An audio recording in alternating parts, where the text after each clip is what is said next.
In the second year of my time in the military brothel, I became pregnant. All the soldiers who have entered my tent have vied to be my father. Shitu only visited me for one night, but he kowtowed to me and said, "Miss Yang, I'm about to go to the battlefield as a vanguard. I'm the only child my parents have left, and I must leave something for them to remember." Later, I visited his hometown and met a wonderful couple. 3 new women arrived at the brothel, and the manager asked me to help groom them. The clean newcomers had to be selected by the general first. Just like us 6 months ago. Unfortunately, of the 3 women, me, Ingji, and Andai, only Ingji caught the general's eye. If she caught his eye, she'd have to serve him alone. If she didn't, she'd just be someone else in the brothel. The 3 of them were clearly aware of the rules. The prettiest one quietly slipped me 5 copper coins. "Sister, don't think it's too little. If the general takes a fancy to me, I'll definitely give you a gold ingot." "May I ask, sister, what does the general like?" Those who came here were pitiful souls. 5 copper coins were all they had. She stared at me intently, as if staring at a ray of hope. I pulled a red sachet from my pocket and placed it on her, whispering, "The general likes red.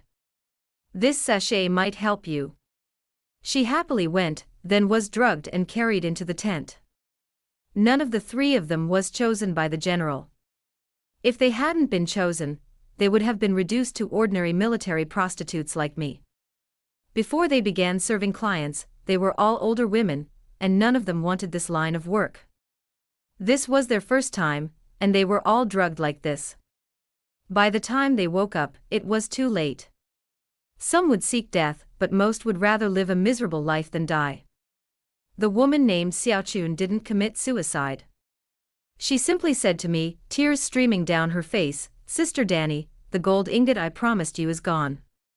She didn't know that I had personally lost that gold ingot.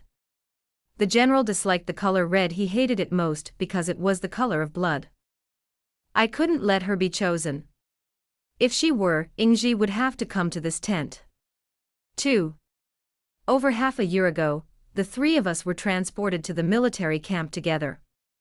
I wasn't particularly attractive, so brothels wouldn't accept me. Once a military prostitute was registered, it was difficult to redeem herself. Even though I wasn't pretty, the pay was about the same as for a brothel. So my father sold me here.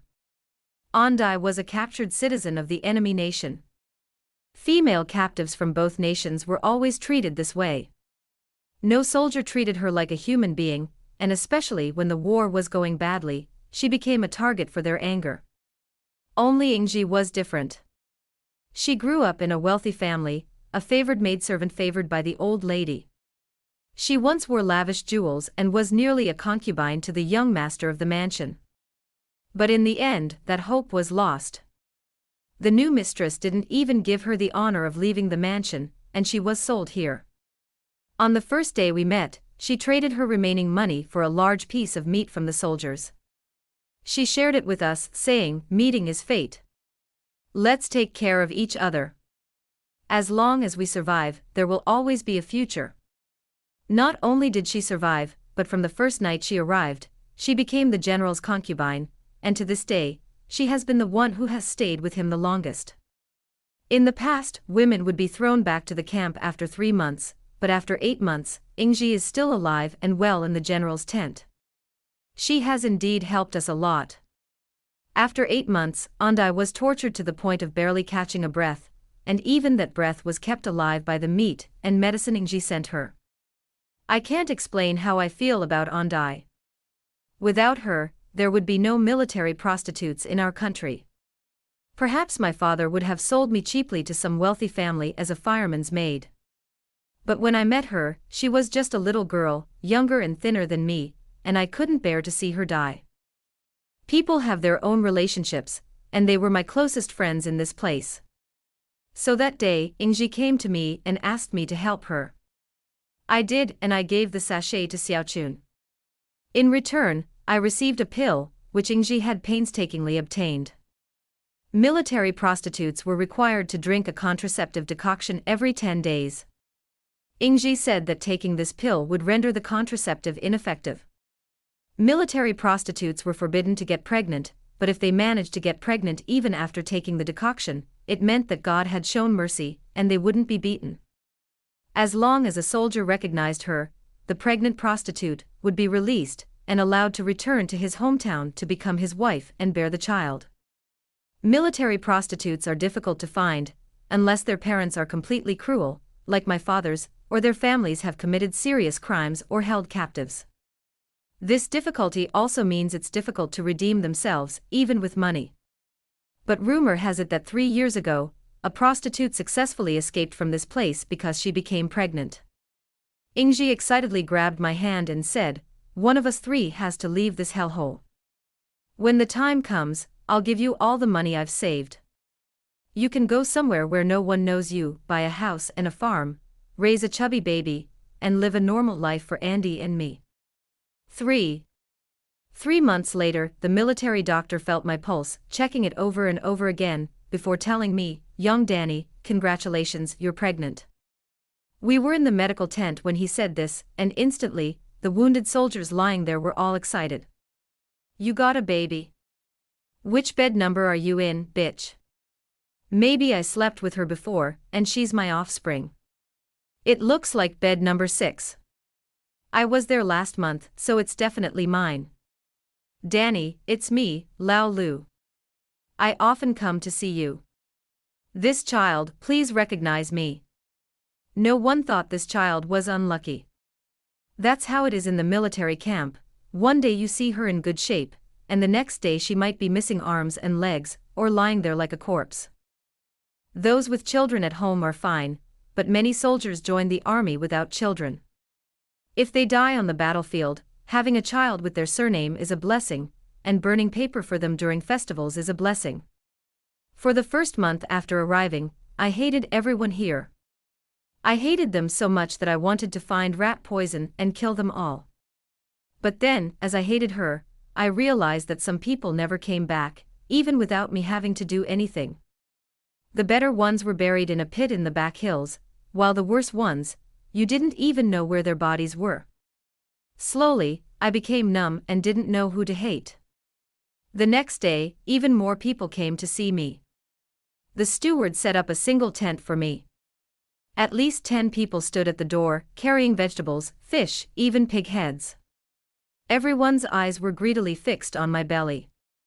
Only one soldier, Chinshidu, brought nothing with him. He waited until everyone else had left before kneeling and knelt before me, saying, "Miss Yang, I'm about to go to the battlefield as a vanguard. I'm the only child left in my family, and I need to leave something for my parents. Please, give me this child. I came empty-handed today because I don't want to waste money. I want to keep all my money, including my pension, for you and the child." I remember him. He was the only one who had slept in my bed but never slept with me. That was 2 months ago, when he was selected to join the Vanguard Battalion. The Vanguard is the soldiers in the first row. As the veterans say, if 2 out of 10 survive, it's considered a great victory. They have the best food, the strongest liquor, and the highest pensions, but they also have to fight the battles closest to death. That day, Chinshida came in drunk, hugged me, and touched me again and again. At the end he burst into tears. "I'm only 17, I haven't even married yet, and I don't even know what a woman is like." My heart softened and I hugged him and coaxed him, "Don't cry, you'll find out tonight." He looked at me, his face flushed with embarrassment. "Girl, I'm sorry. I just touched you. I was just too curious. Don't worry, I won't do anything else. If I continue, my parents will beat me. Go to sleep and I'll leave when you fall asleep." His parents raised him so well that I never saw him again in the military brothel. 4. I don't want a man like him to be the father of my child. I had already decided that my husband must be dead. If he were alive, when he returned home from the war, he might not want a child of unknown origin and a wife like me. Only soldiers who died in battle were safest. I would give him descendants, and he would give me a name and household registration. But Chinshida died anyway, and I never even saw his body. An officer spread a pile of items on the table. He said these were left by soldiers who had died in this battle, and who wanted to be the father of their children. I could choose one from them. Wudaniu, 25 years old, from Guangshan Village, Sin County, left behind 37 taels of silver and a pension. He Er, 15 years old, from Xiaoxi Village, Jiaoshan, left behind 32 taels of silver and a pension. Chen Shidu, 17 years old, from Taoli Village, N County, left behind 22 taels of silver and a pension. He handed over piles of items, one by one, calling out the names of those who would never return, as if this were a very common occurrence. It took me a long time to hear Chen Shidu's name. The money he left behind was a bit small. But I still pointed to his pile and said, "Sir, let's pick this one." Shidu sounds honest. He was honest. In these 8 months, he was the only one who had ever said sorry to me, and was willing to call me girl. I'll be buried with him in the future, and I won't be at a loss. Since we're going to be buried together, I need a basket of ashes. I asked with a smile, "Sir, he's my man from now on. I want to take his ashes back home so my parents-in-law can remember him." The officer's calm eyes finally flickered. "You're a bit of a conscientious person. The bodies are piled in the back hill. To cremate them separately, you need to find the guys in the kitchen. 1 tael of silver, if you're willing, go ahead. 1 tael of silver is expensive. I wouldn't have crammed my father, but I can for the father of my child." 5. I placed the 1 tael of silver on the kitchen's table. He looked at me in surprise. "We haven't been open for 3 months, and the first order is a woman. Are you the pregnant one from the military brothel? Have you chosen a dead husband for yourself?" They usually work as firemen, and cremating corpses is just a side job that brings in extra cash.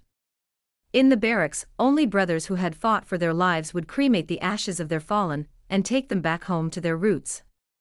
Year-round, there were only a few visits. In the past, it was always men who came to look for him, and I was the first woman.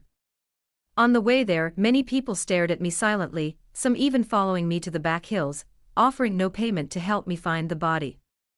As they were flipping through the papers, someone started crying, "He's so lucky, a woman gave birth to his child and is willing to pay to take him home. I wonder what pieces of my body will be left after I die, and whether I can be buried in my family's grave." "Bah, why are you crying? After death, it doesn't matter where you stay. If you have any achievements, you should hope to return home intact and standing. I don't want to go back after I die. My mother doesn't like me anyway. I'll be buried in the back mountains, and my brothers will chat with me. Wow, but I want to go back. My mother is still home waiting for me to find her a wife." This is what the military camp was like after a war: depression, sadness, and panic. Some vented their feelings on the training grounds, while others vented their feelings on us. The captain was used to it. He listened to the cries and searched skillfully. Soon, he found a bloody body. I knew the soldiers in the vanguard camp died tragically, but seeing it with my own eyes, I realized the truth of the sword's blindness. Chen Shidu's left ear was gone. In fact, most of the soldiers lying here didn't have left ears. It was said that they had all been cut off by the northern Rome people as a tribute to their military achievements. His left eye was also gone. An arrow had once lodged in it, and now only a hole remained. Similar holes were found on his right chest and calf.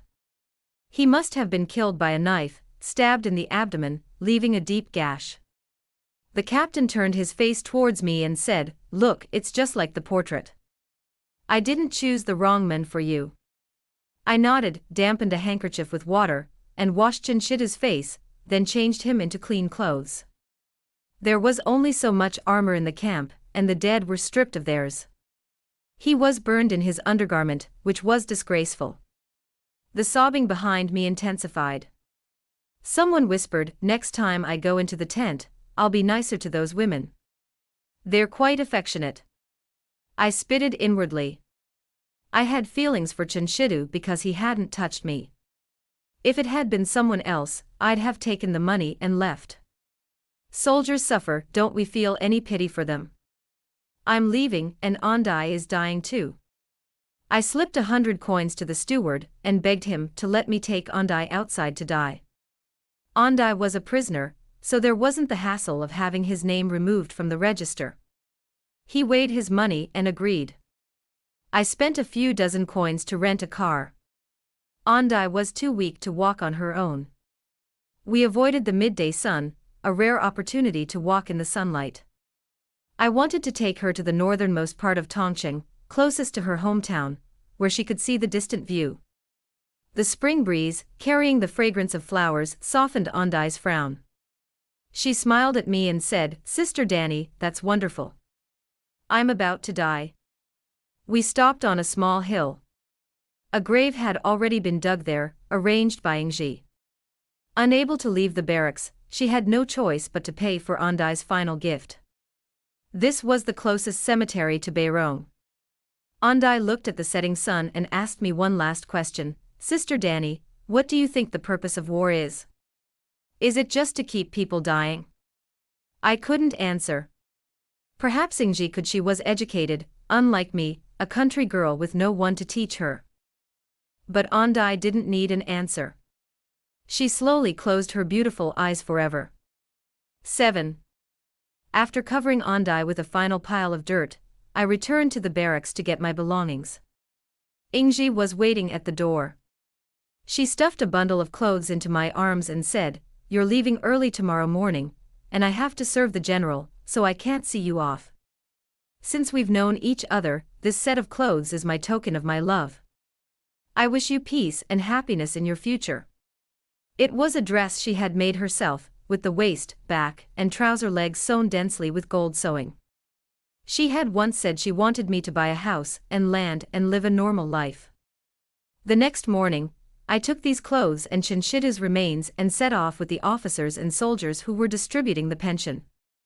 When ordinary soldiers died, their pensions wouldn't be paid to their families until the war was over, and they were only a few taels at most. But the vanguard battalion was different. For soldiers who were about to die, their pensions were 20 taels, and within a fortnight, the barracks would arrange for their belongings and pensions to be delivered to their families. This was done for the surviving soldiers, letting them know that even if they died in the vanguard battalion, their families would at least benefit the most. As a pregnant woman, it was naturally safest for me to follow the soldiers who were delivering the gifts back to Chinshidu's home. There weren't many soldiers delivering the gifts, just 2. The lead one handed me the household registration and said, "This is from Lord Li. It changes your military history. You're currently helping out in the kitchen, and you fell in love with Chinshidu and secretly got pregnant." Lord Li was the officer who had handed me the pile of things to choose from. He said this revised household registration was the reward for the 1 tael of silver I was willing to pay to bring Chinshidu home. I breathed a sigh of relief. This reward would make my future life much easier. 8. Taoli village wasn't a good place, but Chinshidu's parents thought the same as I did. They raised him well because they were good people themselves. They were a couple whose faces showed signs of weathering. Upon receiving the news of their son's death, they simply sat quietly, looking at the ashes. They didn't cry, but sadness silently overflowed from their faces, eyes, and mouths. They sat for a long time, so long that insects chirped in the middle of the night before his mother got up and said, "My dear, you must be hungry. You're still pregnant. I'm an old woman, and I should have cooked for you. I'm not that squeamish and should have cooked for myself, but this was a completely unfamiliar place, and I couldn't touch other people's things without permission." Chinshidu's mother cooked 3 bowls of sugar water eggs.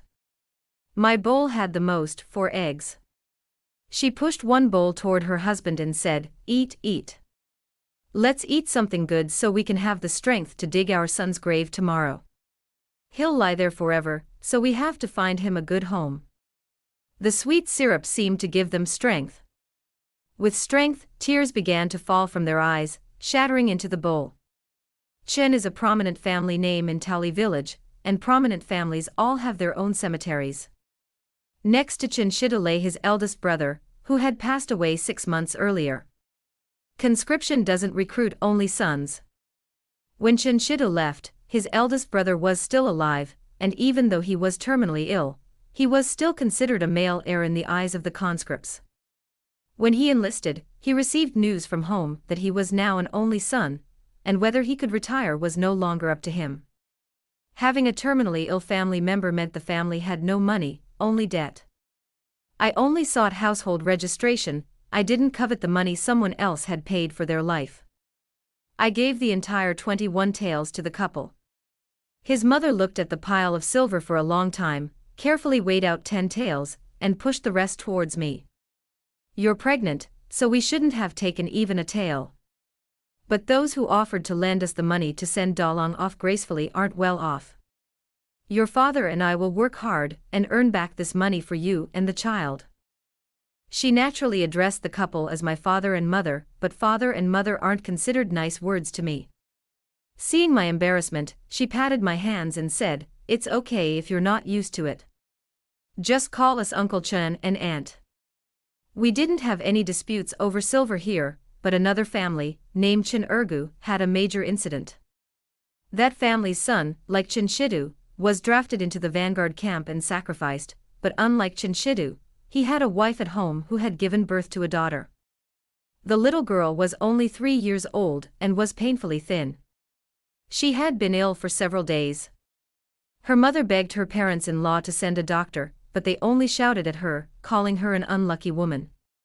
He killed his own son, and then gave birth to a girl who couldn't carry on the family line. Seeing her daughter's condition worsen, the woman surnamed Wu, in a fit of anxiety, stole the pension funds kept by her parents-in-law. Just as she prepared the medicine, they grabbed her and threatened to report her to the authorities. Uncle Chen and Auntie heard this and rushed to his house. From the courtyard, I could hear their resounding voices clearly. "Chen Ergu, what are you doing making such a fuss? You're even sending your daughter-in-law to the government. I think the government will give you a beating first. That's the money her husband paid for her life. Isn't it right to use it for her daughter's medical treatment? Xia is your second son's only child, and you're so cruel to give all the money to your eldest son. Be careful, your second son might come after you tonight." As they were arguing, the clan leader arrived. Uncle Chen shouted, "Uncle, you have to take care of this, or no one will want to go to the next conscription." Uncle Chen and Aunt Chen were being so loud on purpose. Rural families often have several sons throughout their lives, and every conscription would result in a huge argument over who would go and who wouldn't. If someone died on the battlefield, and all the pension went to their surviving brothers, leaving their wife and children with nothing to save their lives, then no one would be willing to be the conscripted soldier next time, even if their parents pressured them. The clan leader naturally understood what Uncle Chen was talking about. He lectured Chen Ergu according to clan rules and forced Sister Wu to give half of the compensation. 10. After the matter was settled, Auntie looked at me with a softer gaze. She took my hand and said, "Don't be afraid. Our family isn't like that. From now on, everything we have will belong to you and your mother." I had never enjoyed much love since I was a child, and as I grew up, I craved every bit of warmth I could get, even a little. Ingji treated me the best, and I was happy when Chinchita showed me some respect. But I had never been treated this kindly by an elder before, and this gentleness kept me tossing and turning in bed. I woke up in the middle of the night, when I heard rustling noises in the main room. My aunt and her family seemed to be searching for something. After searching for a while, my aunt said to Uncle Chen, "We found it. Take this packet of rat poison and throw it away. We 2 old people can't die yet. If they die, how will they, an orphan and a widow, survive?" "Okay, I'll bury it now. Don't let Danny accidentally touch it. If she eats it, it would be a sin." Chen Shida was right to beg me. If I hadn't come, this kind couple would have really planned to go looking for their 2 sons. I touched my still flat belly and for the first time, I felt curious about this child. At first I only saw it as a tool to escape the military camp, but now, even before it was born, it had already saved 3 lives. Its origin was a nightmare, but it didn't seem to bother me. 11. More people were staring at my belly. After the incident at Chin Urgu's house, many people learned that the special compensation, which amounted to 20 taels, was being sent back. They all hoped I was carrying a girl. That way, they could persuade Uncle Chen and Aunt Chin to adopt a child from the same clan to inherit the 20 taels. My belly grew bigger day by day, and I couldn't say for sure whether it was a boy or a girl, but the smiles on the 2 elderly people's faces were clearly growing more and more. On the day of the birth, I was in pain from afternoon to evening. My aunt called a midwife. As soon as the baby came out, she gave me a pitiful look, not daring to smile too loudly. She said to them, "Congratulations. We've welcomed a daughter. We've added a new member to our family." I looked up at Uncle Chen and Aunt Chen. They weren't disappointed. Instead, they joyfully took the baby and said, "Your little face is wrinkled, just like Shidu's when he was born. We're having a successor. Our Shidu has a successor." My aunt held the baby down so I could take a look. "Look, it's a healthy girl. I'm taking her away. Have a bowl of chicken soup and go to sleep. Giving birth is exhausting." Looking at that ugly, yet soft, crying little thing, I had my answer. I wanted her. I wanted her to be my daughter. I wanted her to grow up healthy and safe. I wanted her to live a life 1,000 times better than mine. Ingji told me to live a normal life, and I finally began to wonder what a normal life meant. It's basically like having loving parents, growing up, marrying a docile husband, and having a few children running around. Now I have a daughter. If Chin Shidu were still alive, he would have been a docile husband. The only thing left is my parents. Fortunately, though I didn't have one when I was little, I have one now. Uncle Chen and Aunt Chin are very loving, both to us mother and daughter. Those who claimed that a girl wasn't considered their offspring and came to seek adoption were all kicked out. Uncle Chin teased my daughter with a smile, "Our Shan Yang is so beautiful. She's no match for those ugly sons. When she grows up and finds a husband, she can still support our family." They said they named Chin Shidu Shidu because they wanted their son to grow up as strong as a stone. Since a stone isn't strong enough, they'll call my daughter Shan Yang, like a towering mountain, one that can always live peacefully until old age. I gradually became an ordinary woman in Taoli village, working from sunrise to sunset. The day Shan Yang started calling me mother, I also changed my way of calling Uncle Chen and Aunt Chin dad and mother. Beneath their tearful smiles, I had my own little home, enjoying the most ordinary of human life. I thought those 8 months were but a tiny fraction of my long life, and it was time for me to let the nightmare go. 12. When Shan Yang was 2 years old, a widower scholar with a daughter moved in next door. The child was growing up to the age where she needed playmates, and when left alone, she would wander into other people's yards. The scholar's name was Jing Yu, and his daughter, Jing Yuechan, was a year older than Shan Yang and equally restless. Shan Yang would go to his house, and she would come to mine. With more visits, the 2 families gradually became familiar with each other. I knew he was a scholar, originally teaching in the city, but he had spent all his family's wealth on his wife's medical treatment, and she had passed away a year before. Unwilling to remain in a place of sorrow, he chose our village for temporary residence. He opened a private school at the entrance of the village, and children from several nearby villages came to him when they needed an education. Originally, I hadn't thought of him. Even though his partner was gone, he was just a scholar, and in the eyes of others, I was still too high to reach. But that day, I saw him in the yard using a small stick to teach Yuechan and Shanyang how to write. I thought of Ingji and lamented that she didn't have time to teach me how to read and write. In a fit of rage, I stepped forward and said, "Master Zheng, would you mind having another student my age?" He looked at me with a hint of admiration and said, "Mrs. Yang manages the household while still attending to her studies. How could a teacher abandon a studious student? From now on, bring Shan Yang here every evening, and you two can study together. Shanyang was only 2 years old. What could she possibly learn? She played with Yuechan in the yard, which provided a little peace of mind for us, a single man and a single woman. He refused to accept my tuition, so in return, I took extra care of Yuechan while he was teaching. When I taught my child, I simply wanted her to be sensible and happy, and so I had more patience than any other mother. They played clay games, and I helped them mix them. They asked strange questions, and I carefully thought out the answers.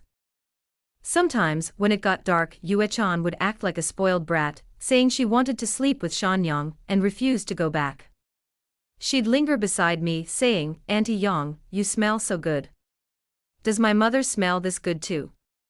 The little girl's big eyes fluttered, filled with curiosity about her mother.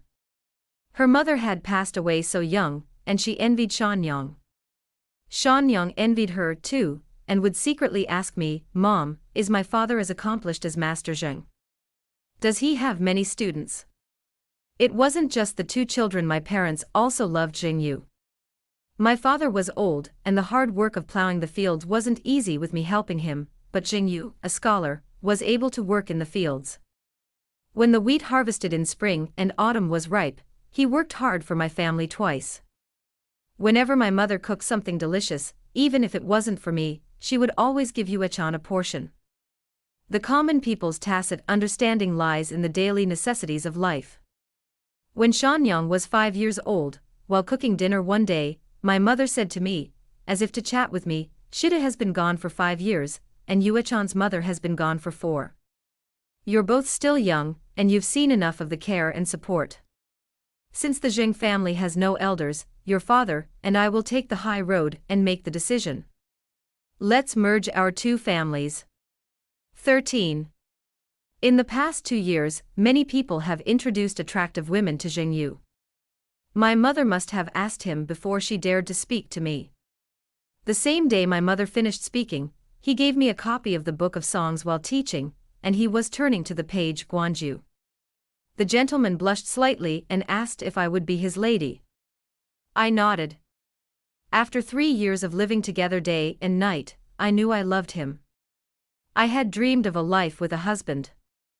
I just hesitated. If we were to become so close as husband and wife, should I tell him about my past? I still didn't tell him. Shanyang could only be Chinshidu's daughter. My parents depended on her for survival, and I couldn't take any risks.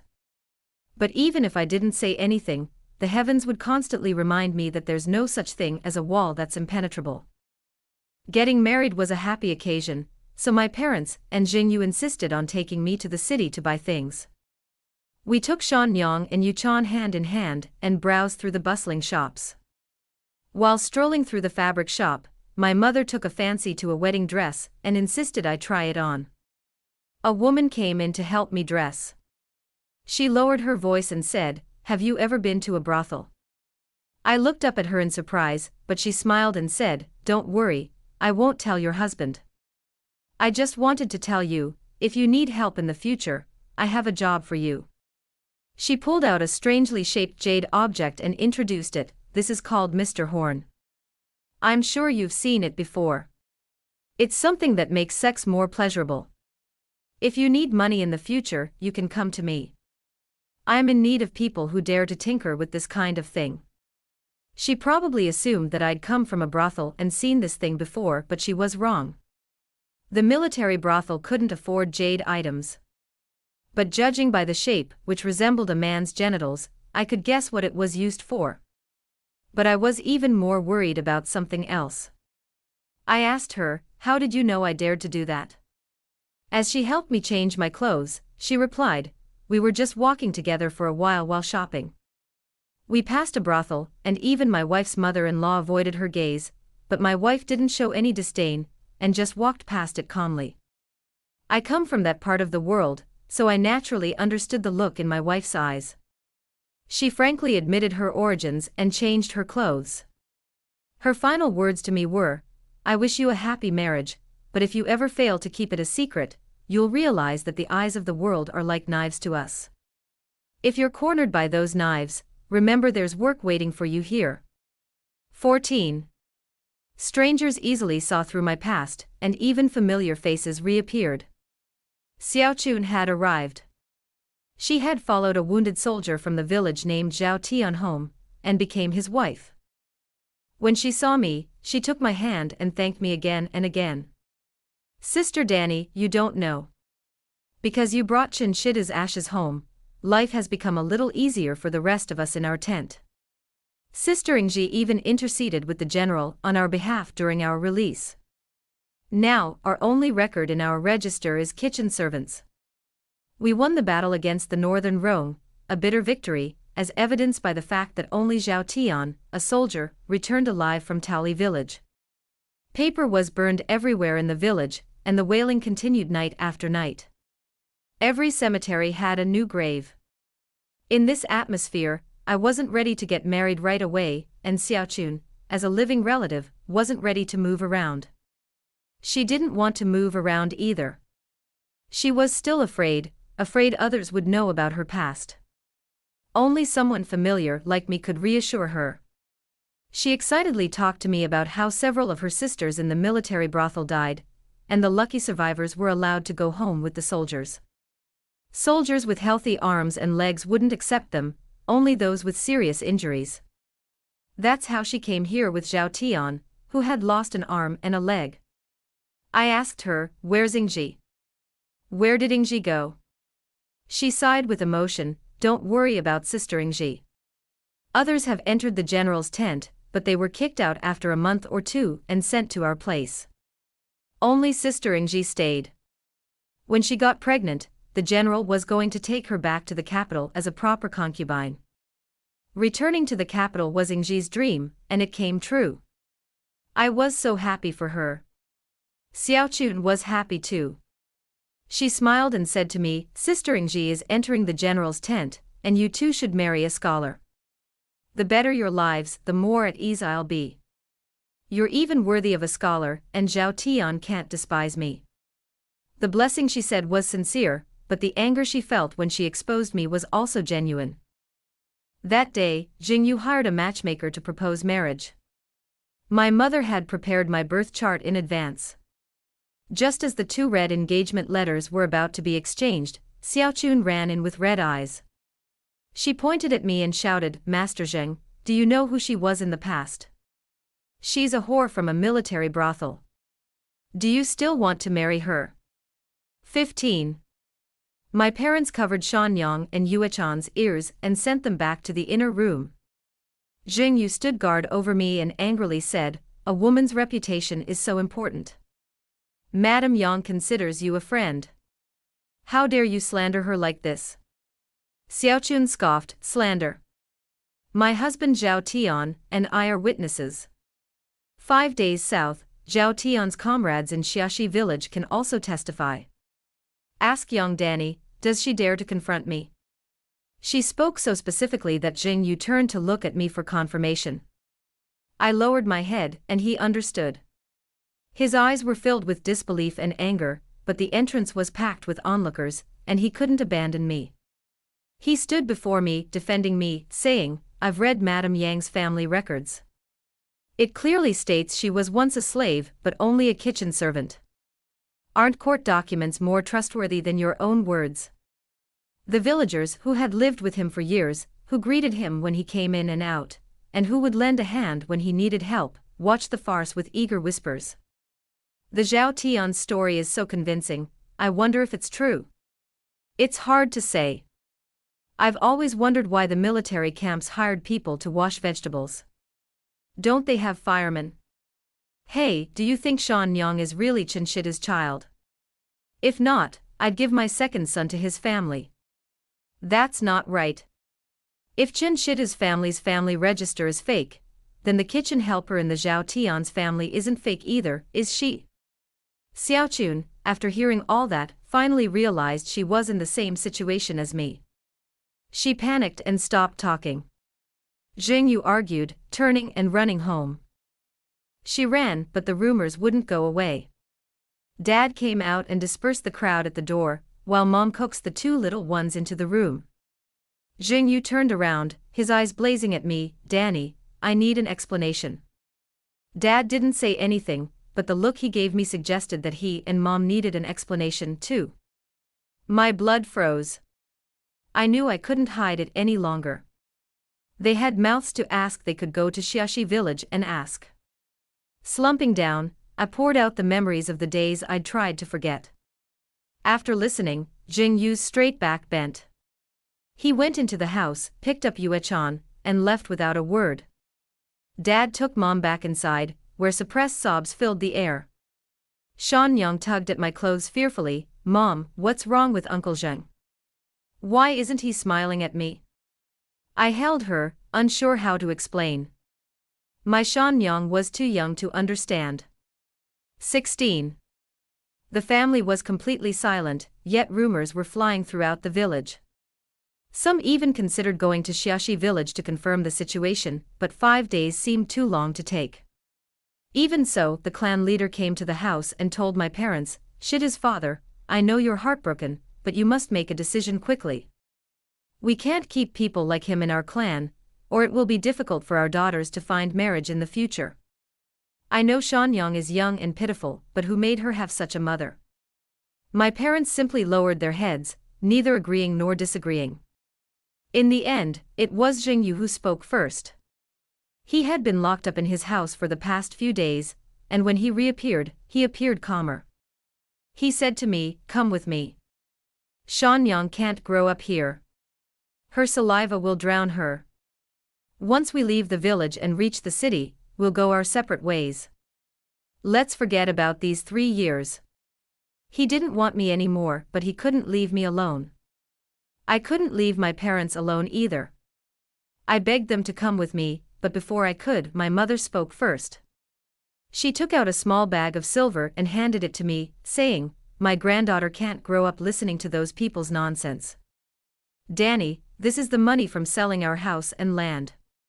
Let's take Shanyang with us." She already knew everything, but she still recognized Shanyang. For the first time since the incident, I cried. She wiped my tears and whispered, "So many soldiers died in this village, but only Shida's ashes have returned home. We appreciate your kindness.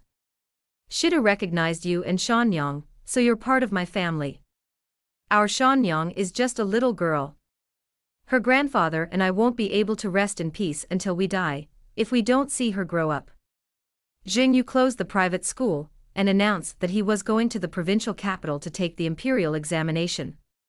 He still helped me deny the rumors, saying he was taking our family with him.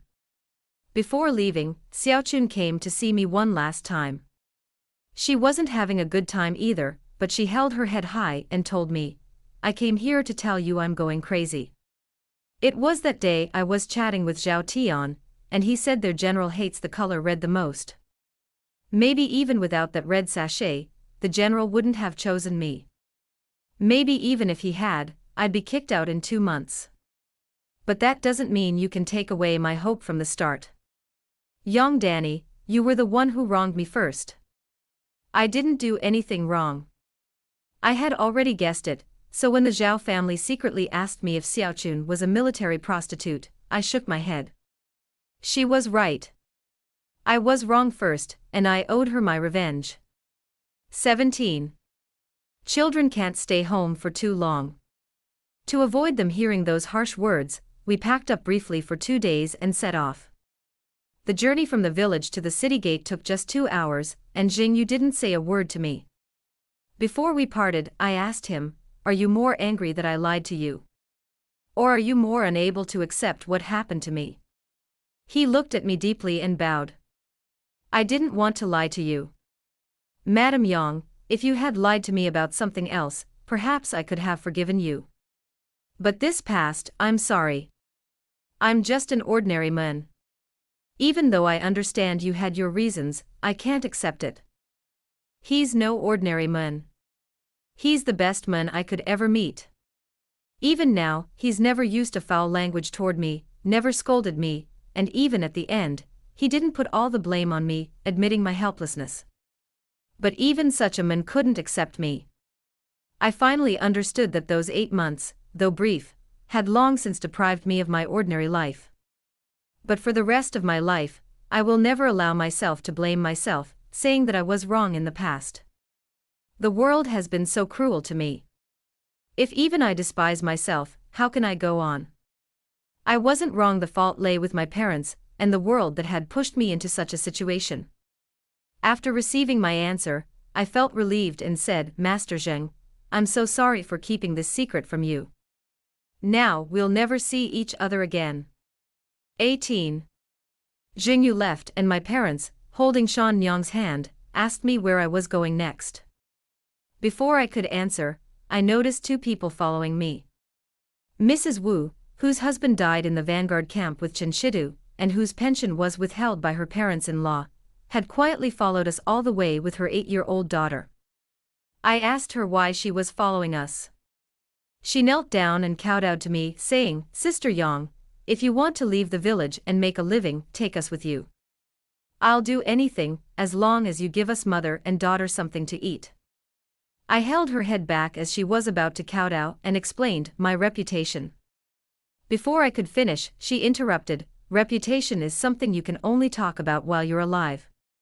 If we don't follow you, mother and daughter won't even have a way to survive. What's the point of having a reputation? She wasn't exaggerating. Since the war ended and the list of casualties was returned, the number of women in the village who were in similar situations has increased. Some of them had good families, so I treated them well. But many of them, whose families weren't, became harsher. When this pattern of behavior became widespread, the clan leader couldn't control it. Mrs. Wu's parents-in-law, resentful of her for causing trouble, took the opportunity to treat them even worse. 5 years later, the meager pension they received was already dwindling, and they were all taken away. Mrs. Shan sometimes played with her daughter Xia, and I secretly provided them with many meals. Mrs. Wu was a very honest and dutiful person. Having saved her once, I decided to continue saving her. I waved my hand and said, okay, since you trust me, let's go together. I won't let you starve to death. Mother, seeing the pitiful expressions of mother and son, didn't object. She only asked once more, even if we leave, we need a direction. How will we make a living?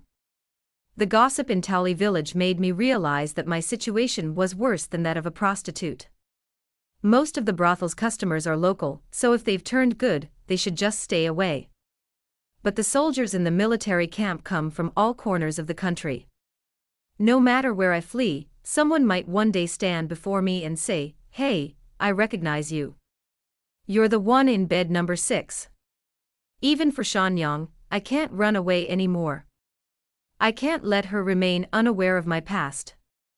If she gets caught by surprise, her life will be completely ruined. I need to gradually make her understand what I've been through. But simply accepting her won't do. Even though I don't blame myself, the world will still be harsh on my daughter. My apology to Zheng Yu just now was sincere, but I was naive, and didn't realize it would also affect Yuechan. Ingji said, if you come from a humble background, then seek money and power. With either of those, at least half the world won't dare look down on you anymore. I want to leave Shanyang a lot of money. Since I can't be ordinary, I'll live in a beautiful, spacious house where those ordinary people can't even curse me. 19. After renting a house and settling the others, I went to the cloth shop to find the woman who had promised me a job. With any other job, if my past were exposed, I would face accusations and difficulties. But this job didn't require such so-called cleanliness. The woman wasn't surprised to see me, but she still sighed, I don't really want you to come to me, but I know you'll have to come to me someday. Her last name was Feng, and her employees called her shopkeeper Feng. The cloth shop wasn't her business, the small shoe shop behind it was. Officially, it was a shop that made shoes for the maids of wealthy families, but in reality, it sold utensils. The maids wrote the women's requests on slips of paper, and shopkeeper Feng prepared the utensils accordingly. Next time, she would stuff them into the shoes and let them take them home. What was left on the counter would be 2 payments. I asked, puzzled, you only do business with women, not men. Shopkeeper Feng smiled and said, you still understand too little about the world. Even scholars say that food, sex, and nature are all part of human nature. Men want to have fun, and there are plenty of brothels and brothels, with all kinds of utensils. They won't come here. Men's romantic affairs are public. Only women, even if they are part of food, sex, and nature, have to do it secretly. Her smile was ironic. It was clear that she didn't despise her customers at all, she just felt sorry for them. After this digression, she asked me, I have 2 jobs, selling utensils in my shop, and learning to make them from a master craftsman. Which would you choose? I replied, if I want to do both, is that okay? Shopkeeper Feng agreed, and I started as an apprentice to the master craftsman. My first lesson was to learn about these various utensils. Although Shopkeeper Feng's shoe shop only sold to women, her workshop also supplied brothels and other brothels, stocking both men's and women's items. The horn, the handle, the love ring, the sulfur ring, the white silk ribbon, the hanging jade ring, each one was eye-opening, but the sight of the mionling still stunned me. It could actually move on a man's genitals. In an instant, many memories flooded my mind, and I excitedly asked the master, if it can move on its own, can it also stop men from seeking women, and allow them to use it as a woman? The master shook his head, it's just a tiny thing. How can it be compared to a human? Men are not fools. Undeterred, I said, then couldn't we make a human-sized object to replace a woman? The master laughed, I've never seen anything like this before. If you're capable, you can make it yourself once you've mastered it. He seemed to be laughing at me, but I was genuinely eager to try. If I wanted to make something new myself, I had to learn the old tricks carefully. I studied harder than any other apprentice.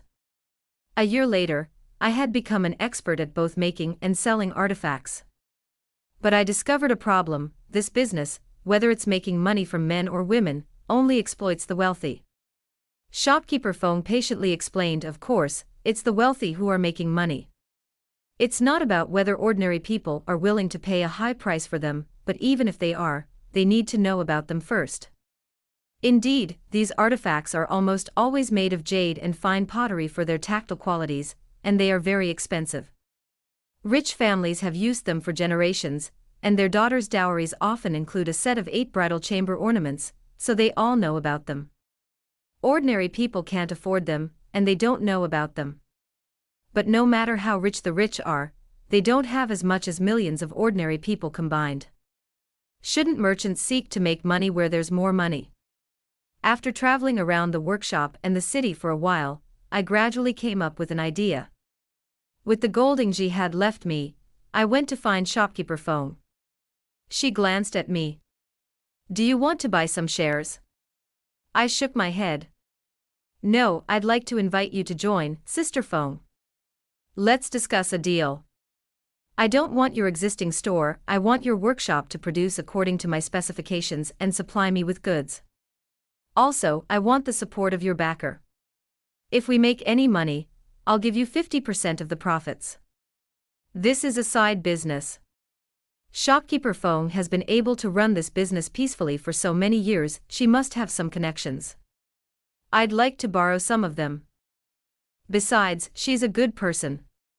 She called me that day because she wanted to give others in her situation another option. I'm not the only one with a difficult fate in her shop. Shopkeeper Feng laughed, 50% profit. That's quite generous of you. But if you don't want my shop, how are you going to sell it? I chuckled and said, keep it a secret. Just wait and see. I promise I won't steal your customers. I'll sell it to someone else. Shopkeeper Feng said that sex and food are part of human nature, but she only saw the lust of the rich and powerful. Perhaps she, in this line of work, hadn't considered that ordinary people are human too, and have lust too. It's like brothels. Ordinary men can't afford to go, but they go to prostitutes. I went to find a prostitute too, and the first place I knocked on was a woman's door. Her name was Xiaogu, and she was an interesting prostitute. Others in this profession were secretive, afraid to walk in broad daylight, but she had a natural gift for talking, and she loved to hang out. This talk could charm men even in her late 20s, she still had customers. It could also charm women. She probably knew more about the number of prostitutes in the city than the constables did. I arrived with my tools. She looked at the various items and teased, "Young lady, are you asking me to buy something? You've got the wrong person. If I had the money to buy these, why would I be doing this?" Her courtyard was small, with 2 rooms. A faint cough could be heard from the innermost room. I knew it was her sick son. I smiled back, "Sister Xiaogu, do you want to make money? I'll leave this merchandise with you for free. When you sell it, you can pay me. I'll give you 2 cents for every piece you sell." Her eyes widened slightly, and her tone changed. "Are you serious? You'll give me 2 cents for every piece you sell?" I nodded. "Of course. You can find someone else to sell with you. I don't care how you split it. I'll give you 2 cents for every piece." The prostitutes served all kinds of people. They could only earn a dozen or 20 cents per person, but those 2 cents added up and became a significant income for them. The goods I offer them aren't the elaborate gadgets from shopkeeper Feng's shop. Instead, they're improved, made from coarse pottery. The cost is only 10% of the original, and the selling price is naturally only 10% of the original. Men willing to pay for prostitutes can afford this price.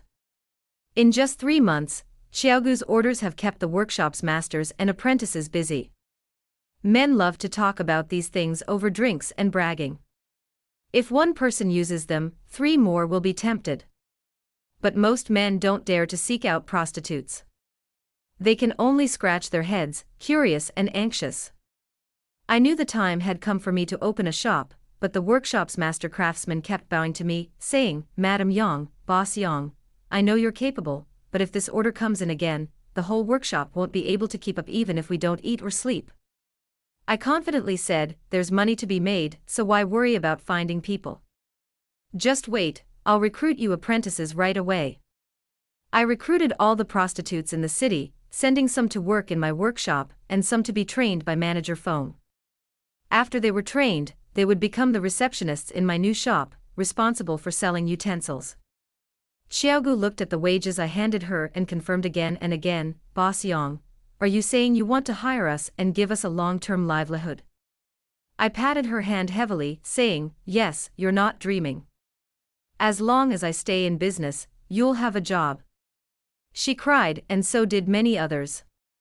They formed a group and kowtowed to me in the workshop's backyard. I didn't shy away, because I had asked Wunyangzi to take Shan Yang to watch from the side. I wanted to slowly let her know what her mother was doing. Shan Yang was stunned. She hugged my waist joyfully, "Mom, those ants are so grateful to you. You're amazing." 22. Of course, my shop wouldn't be in a busy city, but in an ordinary alley, even at the end of an inconspicuous alley. But with all the prostitutes gone in the city, the men who need it will be even more in need. They'll find a place on their own. And once they find one, their friends will find one too. Men are thick-skinned, so it's okay for them to come in and buy when the streets are least crowded. Women, however, are much more thin-skinned. There are women from wealthy families who have long been unloved by their husbands, or who have remained chaste and widowed, who need it, and there are also many in the community. They don't dare come in on their own, and this has even given rise to middlemen. These less shameless women come into the shop, buy large quantities, take them home, and then share them with the shy young women. When I needed help again, Madame Wu timidly raised her hand and said, "Sister Yang, I can actually do that job." I looked her over carefully and asked, "Are you sure? Don't force yourself. That's not something a woman with a weak skin can do." She nodded vigorously, "Yes, I can. Of course I can. I've been eating and drinking for free at your house for so long. I'm not shy." She didn't eat and drink for free. She helped me run the household, taking care of my parents and daughter, saving me a lot of worry. But she felt these were just ordinary things, not her own earnings, and she still felt uneasy. Thankfully, my parents are still strong and can take care of the family. Since Mrs. Wu wants to be self-reliant, I will naturally help her. When she first arrived, she was indeed afraid to even look at the utensils, but as she worked, she was able to chat with people without a blush or a tremor while kneading a corner cake.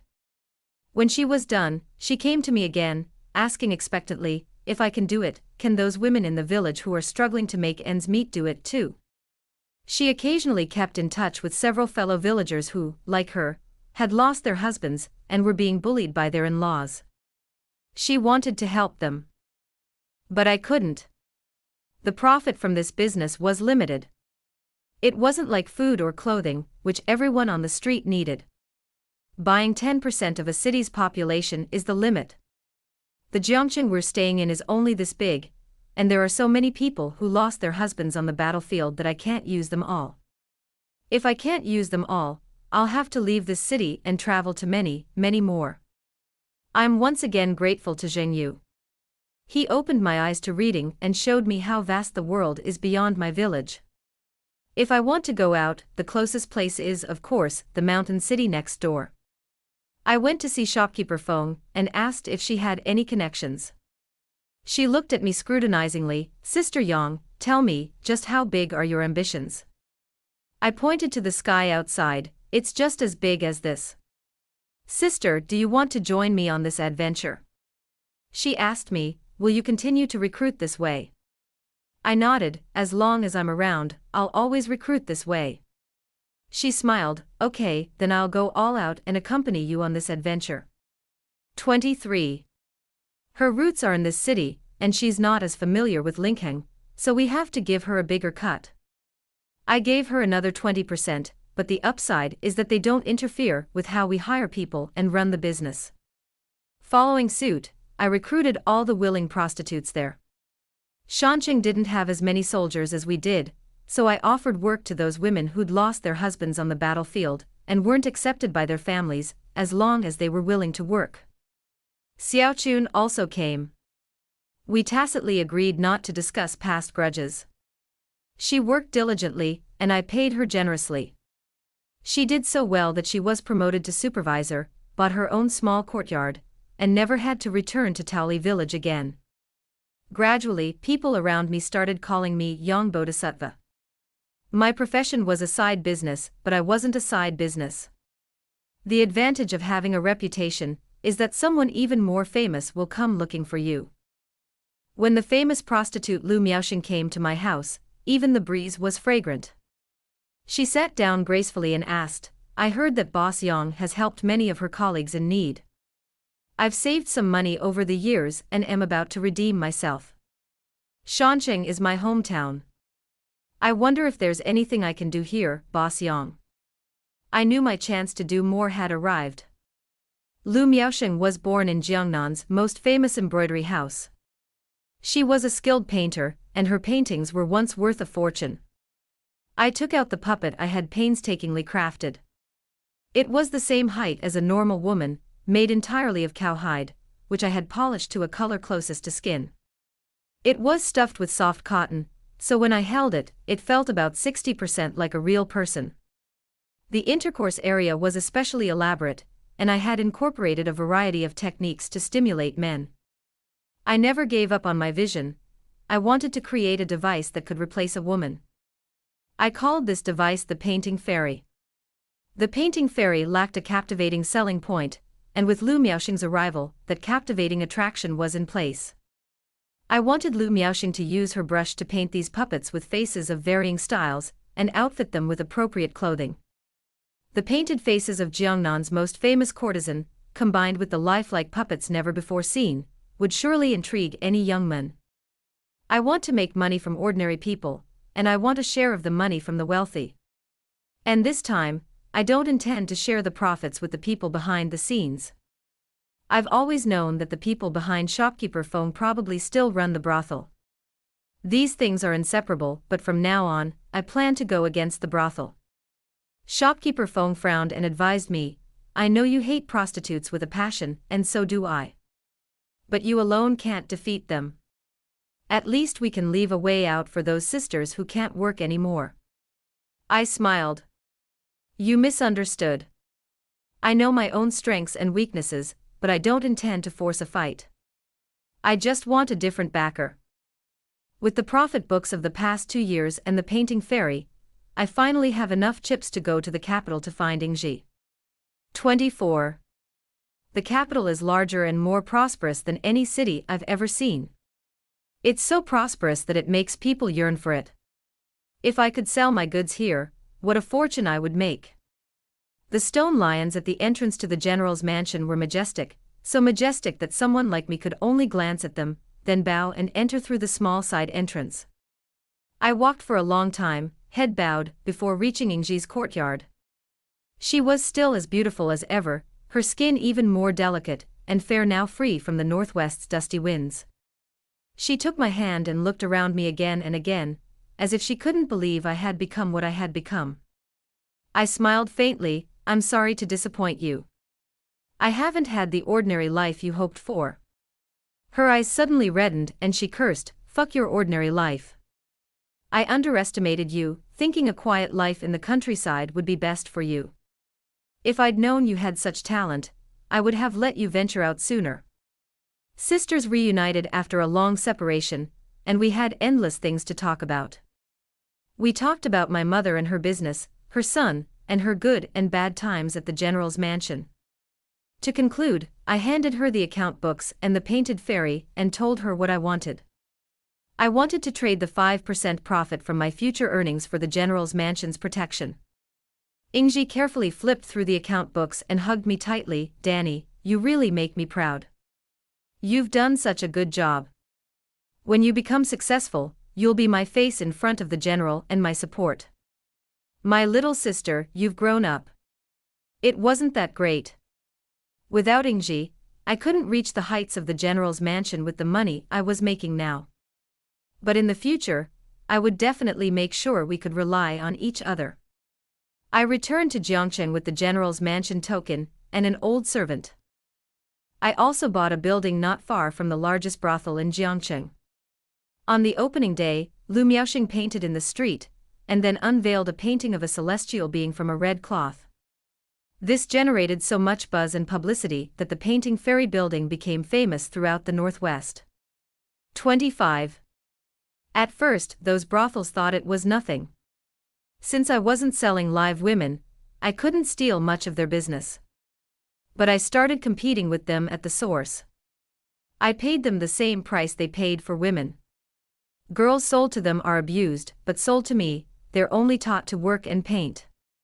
As long as the parents aren't twisted, even if they don't love their daughters, the money is the same, and sending them to me is always better. In the past, I pulled those who had already fallen through the mud, or relocated those who couldn't get out. But what I've always wanted to do is to reduce the number of people who fell into the mud as much as possible. With the support of the general's mansion and my own ability to make money, I opened shops in more and more towns. But a strong dragon cannot defeat a local snake, and I will fail in many towns. I know that as long as the court and the law allow brothels to exist, as long as people still have desires, the mud of this world will not dry up, and there will always be people who will fall into it. But the more my business grows, the more I can share some of these desires. The more money I make, the more people I can save. In life, we rely on our heart and strength, and we should do our best. 26. Shan Nyang grew up. As I had hoped, she didn't look down on my background. She understood what I was doing and even wanted to continue my aspirations. When she was 15, the war, after a 10-year hiatus, resumed. I had always hoped this day would never come again, but the more I read and understood, the more I knew it would come sooner or later. War is sometimes unavoidable. If we don't fight, perhaps some history will repeat itself, and the consequences may be even more tragic than fighting. I just want to do my best to reduce the suffering of as many people as possible when it has to happen. Once again, I took the account book and Hua Tianxian to the capital. Ingji's eyes wrinkled slightly. She pointed at the painted fairy and asked incredulously, "Do you want to propose to the general that we use it to replace the prostitutes?" I nodded, but she advised me, "Danny, I know you don't want anyone else to experience the tragedy we suffered. But on the battlefield, the court and the general always prioritize the soldiers. Dolls aren't human after all. They won't be willing to replace prostitutes, who are more morale-boosting just to save a few hundred women. Of course, I knew this couldn't be accomplished solely on sympathy. To succeed, it had to be driven by profit. I handed her the handwritten letter I'd prepared long ago, filled with the arguments I'd meticulously crafted over the years to convince the court. First, most prostitutes cost money, and the barracks had to provide them with food. My painted fairy, however, was only going to cost, which was much cheaper. Second, since the painted fairy wasn't human, they didn't need to be managed. The barracks could purchase more of them, providing relief for more soldiers. Third, the painted celestial beings were made of pigskin or cowhide, stuffed with cotton. They could serve as supplies during times of scarcity. Fourth, and most importantly, military prostitutes could become ill, often with contagious diseases. Often, by the time military doctors discovered them, many soldiers had already contracted them. Venereal diseases are extremely difficult to treat, and can be fatal. Using painted celestial beings instead of living people minimized the risk of infection and preserved manpower. Ingji read the handwritten note, and was silent for a long time. She said, "Silly girl, this handwriting is beautiful, but you have to know that if anything goes wrong, the general will definitely hold you accountable. I'm afraid if I hand it over, I'll be asking for your life." I stood up and sat down beside her, rubbing my body against hers as I had on that road before. I chuckled and asked her, "Sister Ingji, if time could turn back on that road to the military camp, did you pray for someone to save us?" "I did, so I want to be that person." "If you did, please help me." She looked down at me intently, tears in her eyes, then held out her hand and said, "Here, you're smart, you must have thought of spending money to save your life." I chuckled and handed her the account book. "Well, I've thought about it a long time ago. Show this to the general. This represents my profits, and I'll donate 60% to the court for military expenses." She nodded at me. "You, even though you have money, don't you leave more for Shan Yang? Aren't you afraid she'll resent you?" "My Shan Yang wouldn't do that. We already have a lot of money. Even if a family of 4 lived on gold every day, it would be enough to last forever. So money is just a number on the books for us. It's better to use it for something more meaningful." I donated to the military, of course, to buy myself some security, and give those poor women a little more hope. But I also sincerely hope that this money can be used to forge sharper swords and stronger armor, giving the soldiers as much chance of survival as possible. Men and women alike are insignificant on the battlefield.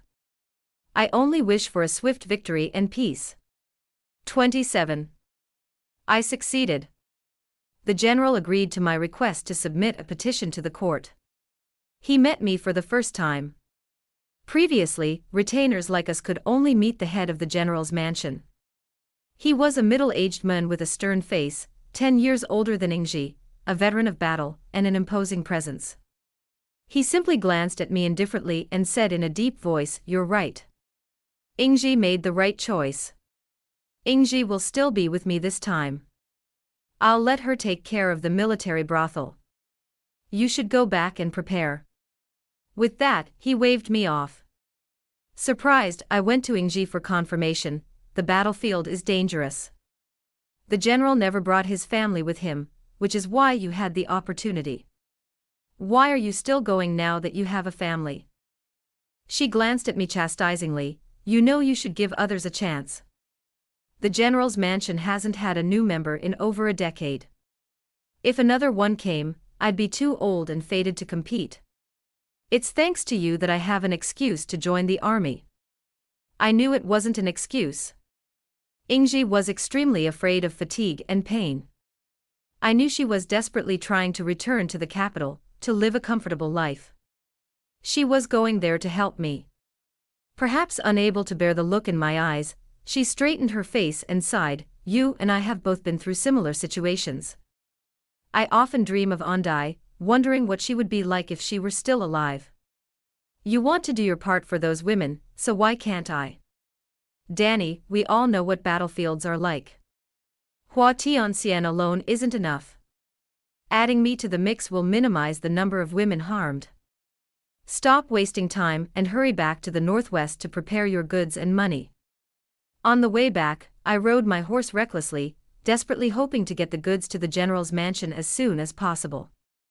My money was almost gone, but my heart was warm. Life is long, and the hardships of life are endless. But along this journey, I have Ingji, shopkeeper Feng, Lu Miaosheng, and many more to come. This life has not been in vain.